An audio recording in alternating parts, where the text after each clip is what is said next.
اور میری امی جو 7 خالاؤں کا ایک بھائی تھا. سمجھ آئیے آپ کو؟ تو وہ 7 خالائیں تھیں اور وہ ساری خالائیں آ جاتی تھی اور میں اتنی اسپوائل تھی کہ میں کبھی ایک خالہ کے گھر پہ امی کی، کبھی امی کی دوسری خالہ کے گھر پر، کبھی تیسری.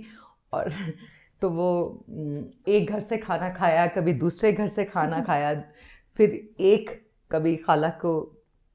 تو وہ سب پھر شام کو سب بچے جو ہارون آباد میں وہ اکٹھے ہوتے تھے، اکٹھے ہو کر پھر ہم پڑھتے تھے نوحیں اور مجلس پر جانا. تو یہ سب. اور پھر نانا کو. تو اچھا، ننھی ارتضیٰ اس وقت کیا خواب دیکھا کرتی تھی کہ کیا کرے گی؟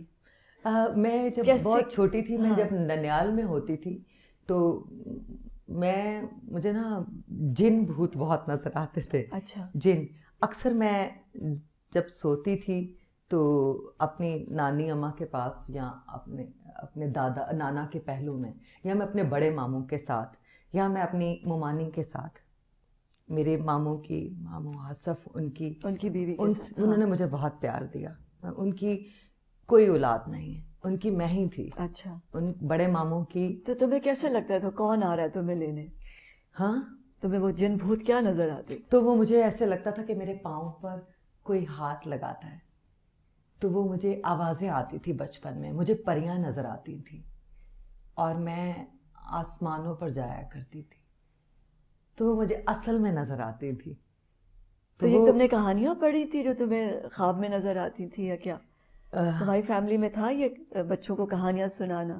کیونکہ نانیاں اور دادیاں بہت کہانیاں سناتی ہیں. نانی اماں اور دادی اماں جب میں اپنی نانی کے ساتھ بچپن میں لیٹا کرتی تھی تو میری نانی اماں میرے بالوں میں ایسے ایسے ایسے ایسے ایسے وہ جو ہلکا ہلکا مساج کرنا اور ایسے ایسے کرنا اور کہانی سنانا پریوں کی.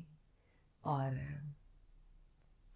مجھے کہتی تھی تم تو میری شہزادی ہو اور you are my princess. Punjabi, تو تے میری شہزادی ہیں، تو تے میری سب تو سونی تھی ہیں.